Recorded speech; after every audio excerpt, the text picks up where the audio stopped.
tienes que ser muy mesurado con la prisión preventiva justificada porque trastocas la vida de mucha gente si la aplicas mal. Porque alguien puede decir, bueno, le pusieron prisión preventiva y nada más estuvo 10 días ahí. Bueno, sí, pero esos 10 días puede ser que haya perdido su trabajo, perdido su autoestima, incluso le pueda suceder algo en el centro penitenciario, su prestigio haya quedado manchado. Yo era juez interino. Cuando dieron mi nombramiento ya definitivo, regreso al juzgado y resulta que llego y tenían ahí, me habían preparado un tipo de festejo. ¿Qué es porque estamos festejando? ¿No? Pues su nombramiento definitivo, digo, porque, y dice un compañero, de que ahora sí ya tienen poder, digo, esto es responsabilidad. Yo desde que tomé protesta como juez me siento 10 kilos más de lo que peso, en los hombros sentí una responsabilidad enorme porque no puede uno jugar en las audiencias, decir una palabra mal puesta le cambia la vida a una persona. Una decisión mal puesta, una decisión acelerada, le rompe la vida a alguien.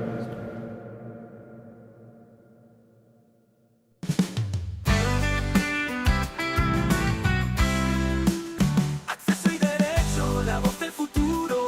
Ciencia y justicia bajo un mismo muro. Derechos al aire, siempre en Bienvenidos conexión. al podcast Este es el Acceso podcast. y Derecho. Únete a la misión. El acceso a la justicia explicado en nuestro idioma.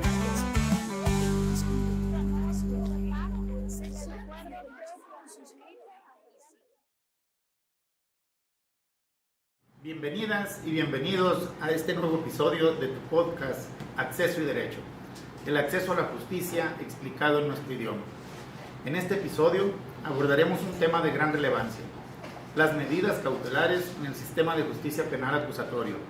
Exploraremos cómo funcionan, sus implicaciones y la importancia de su correcta aplicación para garantizar el desarrollo adecuado del proceso penal, proteger a las víctimas y asegurar la presencia del imputado en el juicio. Para desarrollar este tema, y debido a que nos han solicitado mucho tenerlo de nuevo en este podcast Acceso y Derecho, nos complace recibir nuevamente al juez de control y enjuiciamiento penal, al doctor Nicanor Barajas Peregrina, experto en el sistema de justicia penal acusatorio. Indudablemente, estamos de manteles largos. Nuestro invitado el día de hoy cuenta con una amplia trayectoria. Es licenciado en Derecho y Ciencias Sociales, licenciado también en Administración de Empresas, cuenta con una maestría en Ciencias Administrativas y otra más en Derecho Procesal Penal. Cuenta con estudios parciales de doctorado en Derecho. Además, con especialización en el sistema acusatorio adversarial impartido por el Fondo de las Naciones Unidas. Tiene en su haber diversos cursos de especialización, sobresaliendo entre ellos en Derecho Penal, Procesal Penal y Amparo, Justicia Penal y Reformas Constitucionales, Derechos Humanos, Sistema Penal Acusatorio, Alta Dirección, etc. Ha impartido conferencias, seminarios, cursos, diplomados y clases de licenciatura y posgrado. Asimismo, ha publicado artículos jurídicos en revistas especializadas y en el campo laboral se ha desempeñado en el ámbito privado en áreas gerenciales y dentro del sector público ha tenido diversas responsabilidades. Entre ellas, fue delegado del Consejo Tutelar de la Secretaría de Seguridad Pública Estatal, agente del Ministerio Público de la Federación, de la Procuraduría General de la República, juez penal especializado en el sistema de justicia para adolescentes del Supremo Tribunal de Justicia del Estado y actualmente juez de control y enjuiciamiento penal del Supremo Tribunal de Justicia del Estado de Sinaloa. También, durante más de 20 años, ha sido profesor universitario a nivel licenciatura, maestría y doctorado en distintas instituciones. De verdad es un placer contar con la presencia del doctor Nicanor Barajas Peregrina. Muchas gracias, amigo, por atender nuestra invitación a este podcast Acceso y Derecho. Es un placer tenerlo nuevamente aquí. Al contrario, muchas gracias a ustedes. Como ya lo hemos mencionado, el tema de este episodio es las medidas cautelares en el sistema penal de justicia penal acusatorio. Y para ir entrando, doctor, en este tema tan interesante, para que nuestra audiencia pueda comprender qué son esas medidas cautelares, te pedimos que nos puedas explicar en términos sencillos qué son las medidas cautelares en el contexto del sistema de justicia penal acusatorio. ¿cuál es la finalidad de aplicar esas medidas cautelares en el proceso penal? Muy bien, muchas gracias, maestro. Vamos a tratar de intentar hacer un resumen así muy breve.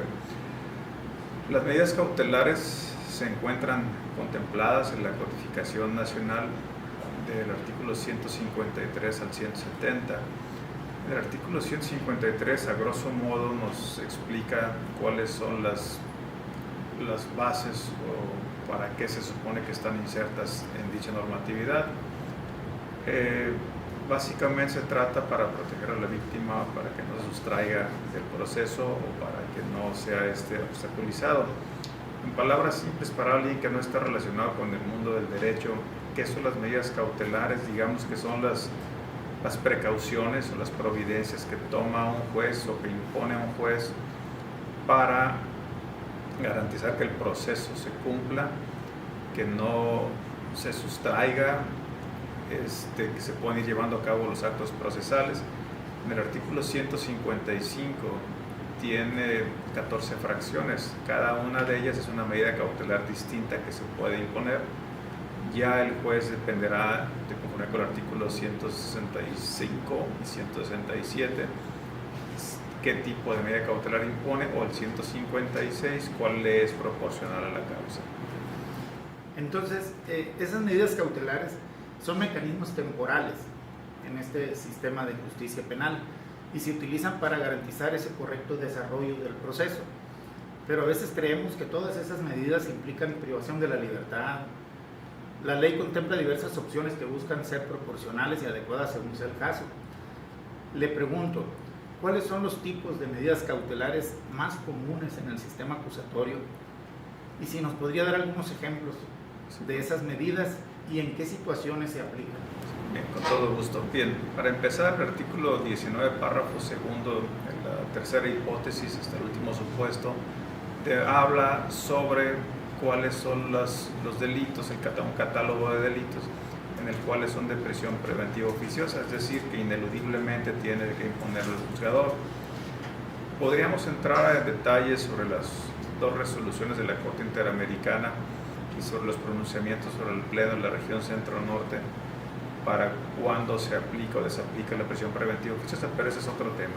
En cuanto a las medidas cautelares que se pueden imponer, son generalmente las más usadas la fracción primera, la fracción quinta, cuando son en libertad, y obviamente la 14ª cuando se está una medida de prisión, ya sea prisión preventiva justificada o prisión preventiva oficiosa. Pero trae todo un catálogo, desde que viva en un lugar determinado, de que deposite una fianza, que no pueda concurrir a determinados lugares, que no deba molestar a la contraparte, etcétera. Dependiendo cada caso se van ajustando y se pueden imponer hasta un máximo de 13, es decir, porque la 14ª fracción es la prisión preventiva. Se pueden combinar cualquiera de las 13 o las 13, pero si se impone la fracción 14ª, no se puede imponer ninguna de las otras 13. Para entender ese proceso de imposición, nos comentas que no todas esas medidas son aplicables en todos los casos. El juez debe evaluar ciertos criterios específicos y decidir cuál es la medida cautelar más adecuada a ese caso concreto. Sería muy útil decirle a nuestro auditorio cuáles son los criterios que debe considerar un juez al momento de imponer una medida cautelar en un caso específico y cómo se desarrolla una audiencia en la que se decide cuál medida cautelar es la que se va a aplicar. Es decir, justificar esa medida derivada y aplicable a ese caso en específico. Muy bien, gracias.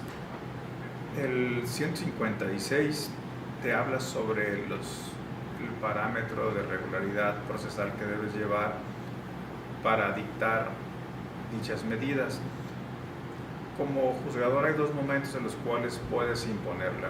De conformidad, cuando se da el lincuamiento de una audiencia y se pide la ampliación o duplicidad en el 313, allí se pueden imponer de manera temporal, por 72, 144, unas medidas cautelares, la prisión preventiva. Cuando se continúa la audiencia en el 315 y 316, ya quedan sin efecto esas medidas, y en caso de vincularse se vuelven a imponer las medidas cautelares. No prevalecen las mismas que ya estaban porque su fin procesal era nada más continuar a la audiencia.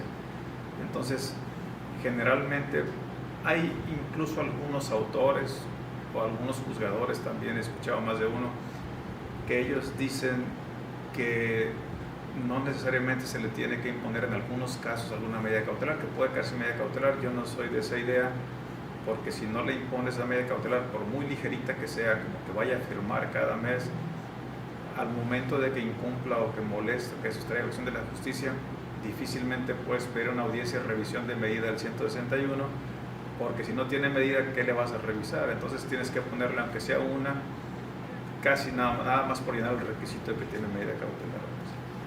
Señor juez, y también buscar el equilibrio entre seguridad y derechos. Es decir, comprendemos que el imputado tiene sus derechos, ¿sí? Y ese es uno de los mayores retos en la imposición de las medidas cautelares.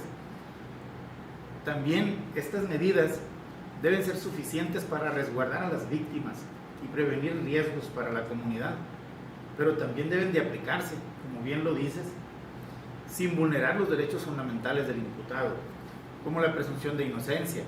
En este contexto, sería interesante comentarle a nuestro auditorio cómo se logra este equilibrio y qué garantías existen en el sistema acusatorio para evitar que esas medidas cautelares se conviertan en herramientas de abuso. Es decir, cómo buscamos ese equilibrio en la protección de la sociedad con respecto a los derechos del imputado al imponer una medida cautelar. Y también decirles que existen garantías específicas para evitar el abuso de esas medidas en el sistema acusatorio. Qué buena pregunta, ¿no? Es que me dejó reflexionando un poco sobre ello, porque efectivamente, por la teoría del garantismo penal, partimos de la hipótesis de que la prisión preventiva en cualquiera de sus dos vertientes es la última ratio, debe ser excepcional y debe ser cuando otras medidas no sean suficientes. Pero estandarizar un criterio cuál debiese ser, yo creo que al llevar el parámetro del 153 al 170 te da una buena base para ello. Sin embargo, pues obviamente cada juzgador con su arbitrio judicial tiene sus criterios, sus bases, pero yo creo que hace poco en una audiencia un abogado que me gustó su forma de la que pedía la liberación de esta persona. Esta persona estaba en medida cautelar de prisión preventiva justificada y solicitó una audiencia de revisión del 161. Y la contraparte decía que no, que porque si salía le podía ser de riesgo a esta persona.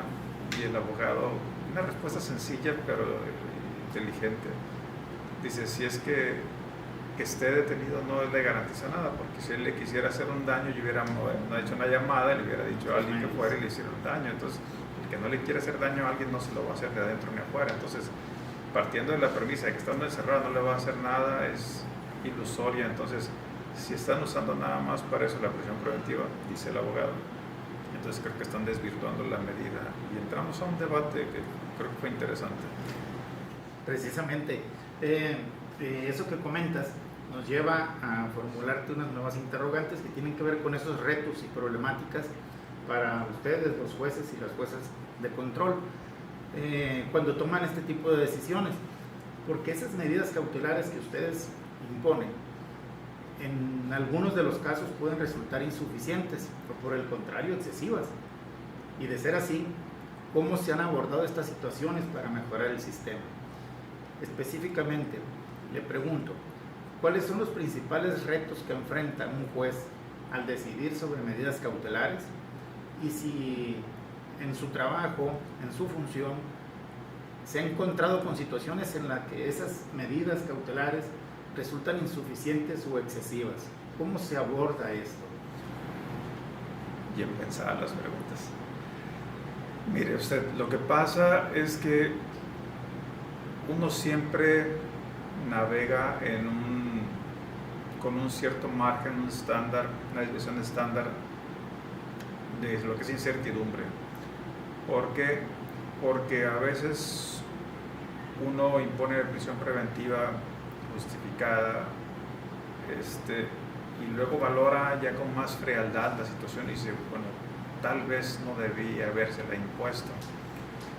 Y de oficio yo, por ejemplo, he citado audiencia de revisión de medida cuando creo que en algún caso, dadas las circunstancias o bajo nueva reflexión, bajo nueva lectura, yo mismo el que le impuse sin que me pidan revisión de medida, yo mismo cito audiencia.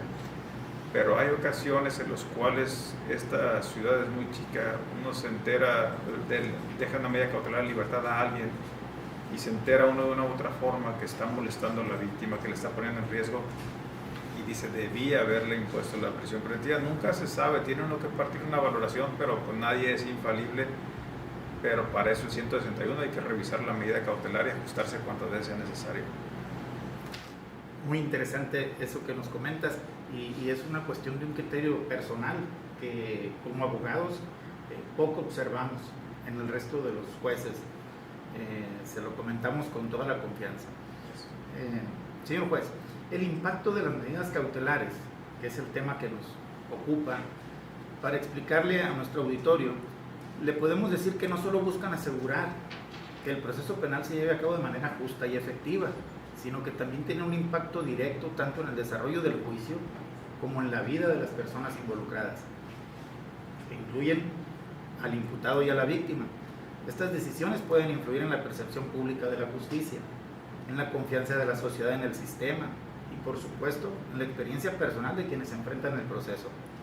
Con esto en mente, sería muy valioso que nuestro auditorio entendiera cuál es el impacto real de esas medidas en el desarrollo del juicio y en la vida de los involucrados.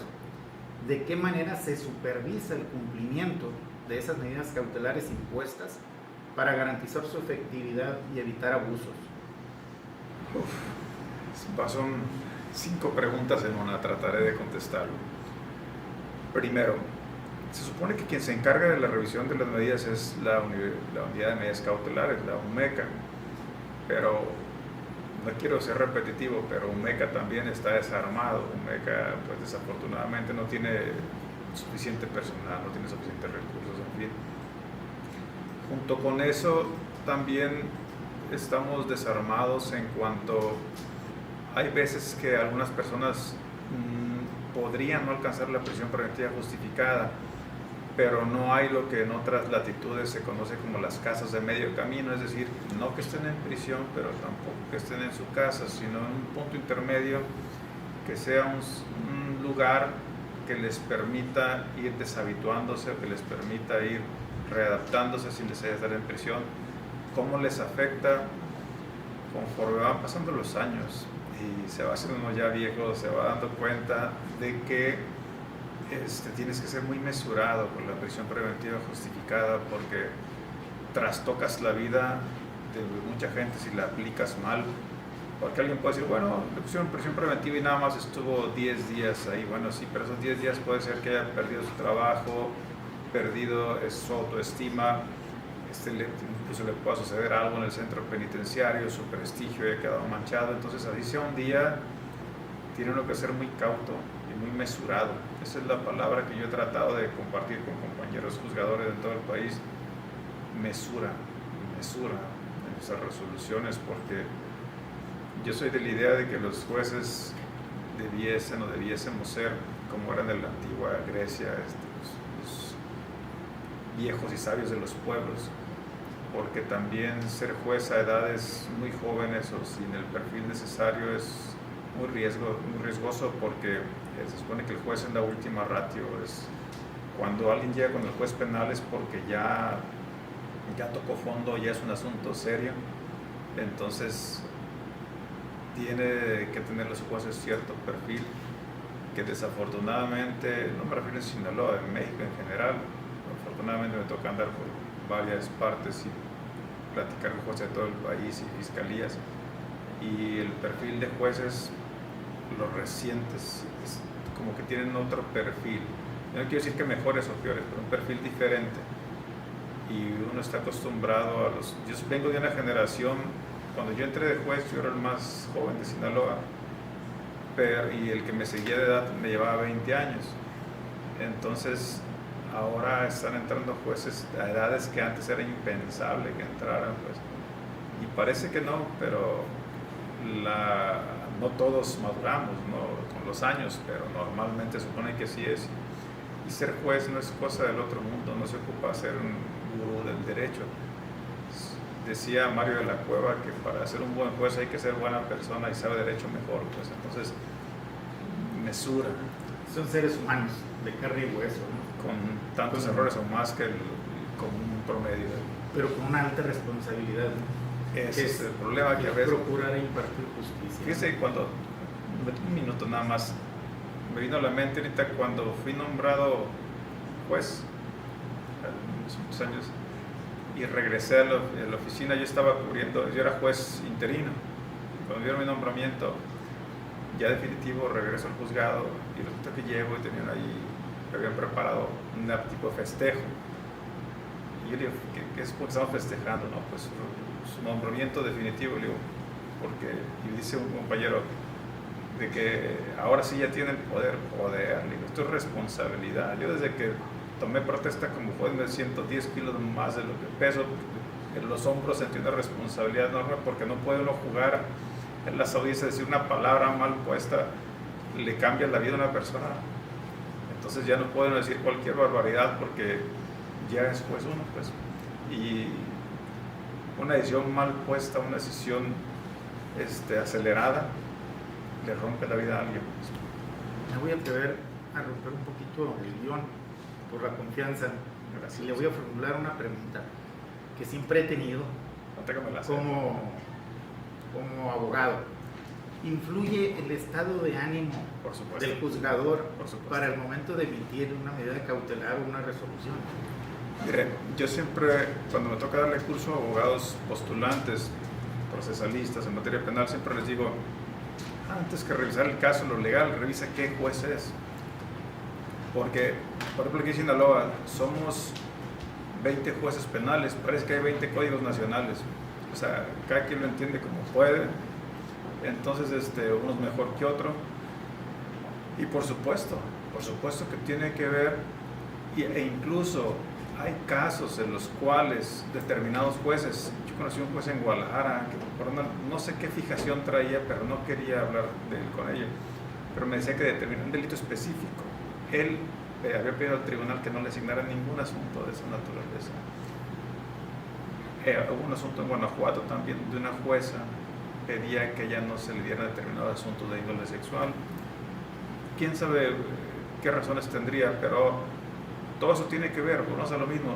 Si hoy, por ejemplo, yo llevaba, si mal no recuerdo, 8 o 9 audiencias y ya iba a salir y me avisan que tengo otra audiencia, yo ya había dado, como los corredores de fondo, yo había dado mi energía del día y ya me iba yendo. Cuando necesito otra audiencia, llego a otra sala y los abogados, pues recién bañados, cambiados, frescos, y yo ya venía arrastrando los pies. Obviamente no rinde uno igual, pues tiene mucho que ver, por eso de cierta mesura. Doctor, agradecerte tu participación en tu podcast. Quisiera nos brindaras un mensaje final para quienes desean entender mejor el rol que cumplen las medidas cautelares dentro del sistema de justicia penal. El rol es tan importante que algunos te dicen, por ejemplo, que la medida cautelar del 155, fracción 14ª, relacionada con el 19 párrafo segundo, tercera hipótesis, es decir, la prisión preventiva oficiosa, que es una pena adelantada. Es así. A veces es más dura la medida cautelar que la pena, por curioso que sea o por irónico que sea. ¿Por qué? Porque es una persona que pone la prisión preventiva justificada y se está en prisión 3 meses y luego llega a la resolución del caso y la cumple en libertad. Entonces estuvo 3 meses detenido en proceso y 6 meses en libertad cumpliendo la pena. Son las cosas irónicas del proceso penal. Pero una medida cautelar, yo creo que un abogado, para postularla, no solamente debe ver el código, debe leer un poco de psicología, de antropología, de sociología, revisar un poco, sobre todo, insisto, quién es el juez, qué clase de persona es el juez. Si es un juez recién nombrado, si es un juez ya viejo, si es un juez con mucha experiencia, si es un juez mesurado, un juez... Tiene mucho que ver la personalidad. Muchísimas gracias por acompañarnos en este episodio de tu podcast Acceso y Derecho. Esperamos que este episodio sobre las medidas cautelares en el sistema de justicia penal acusatorio les haya brindado una visión clara sobre cómo estas herramientas impactan en el desarrollo del proceso penal y la protección de los derechos de todos los involucrados. Agradecemos al juez Nicanor Barajas Peregrina por su valiosa participación y a todos ustedes, amigos, nuestra audiencia, por escuchar. Las y los invitados a seguir explorando temas fundamentales en el acceso a la justicia. Hasta la próxima y recuerden que la información es clave para defender nuestros derechos. Hasta la próxima, amigos. Esto fue Acceso y Derecho.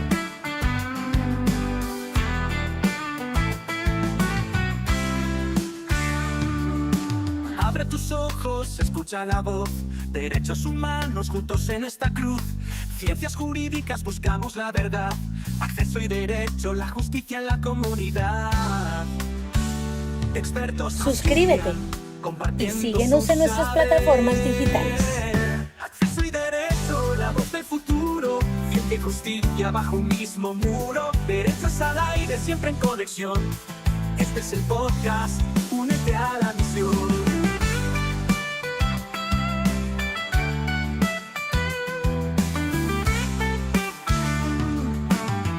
Semana, media hora de pasión, entrevistas profundas, pon atención, los estudios.